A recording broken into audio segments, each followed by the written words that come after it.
ایک بیٹا باپ کے قدموں میں بیٹھا ہوا، اس کے پاؤں دبا رہا ہے، اور ایک بیٹے کے پاس ٹائم ہی نہیں کبھی باپ کو دینے کے لیے. وہ کہتا ہے میں باپ کو کھلاتا ہوں، میں پلاتا ہوں، ابا ایک عرصے سے پڑے میں بستر پہ ان کا علاج معالجہ کرتا ہوں.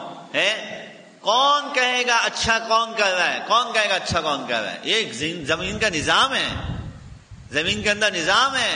گھروں کے اندر نظام یہ ہوتا ہے، بیوی کہتی ہے یہ ہوگا، شوہر کہتا ہے یہ ہوگا. فیصلہ کوئی ایک تو فیصلہ کرے گا، کسی ایک کو تو فیصل بنانا پڑے گا. اللہ نے قرآن میں مرد کو کیا فضیلت حاصل ہے عورت پہ، مرد کو کیا فضیلت حاصل ہے عورت پہ. اصل سارا جو انسانی مخلوقات کا جو سلسلہ چلتا ہے، بیٹا ہے بیٹیاں ساری تو عورتیں جنتی ہیں. مرد کو کیا فضیلت حاصل ہے عورت پہ؟ اگر مرد باہر کا کام کرتا ہے تو عورت بھی تو سارے گھر کے کام کرتی ہے. کیا فضیلت حاصل ہے عورت کو؟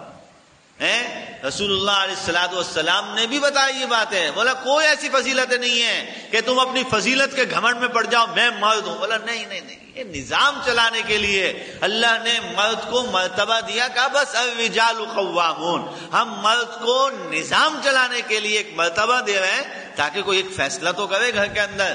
ایک عورت کا فیصلہ، ایک مرد کا فیصلہ. بولا اس لیے فیصلہ دیکھو عورتوں تم بھی مشورہ دے دینا، اپنی بیویوں سے مشورہ بھی لینا، اپنی بیٹیوں سے مشورہ بھی لینا. اس کا یہ مطلب نہیں کہ عورتوں کو ایک سائڈ پہ کر دینا، لینا ان کا مشورہ، لیکن فیصلہ مرد پر ہے. عورت کو کہا تو مشورہ دے، فیصلہ اپنے شوہر اور مرد پہ چھوڑ دینا. اللہ اس فیصلے کے اندر خیر ڈال دے گا، کیونکہ فیصلے کا اختیار اللہ نے خود مرد کو دیا ہے. فیصلے کا اختیار اللہ نے مرد کو دیا.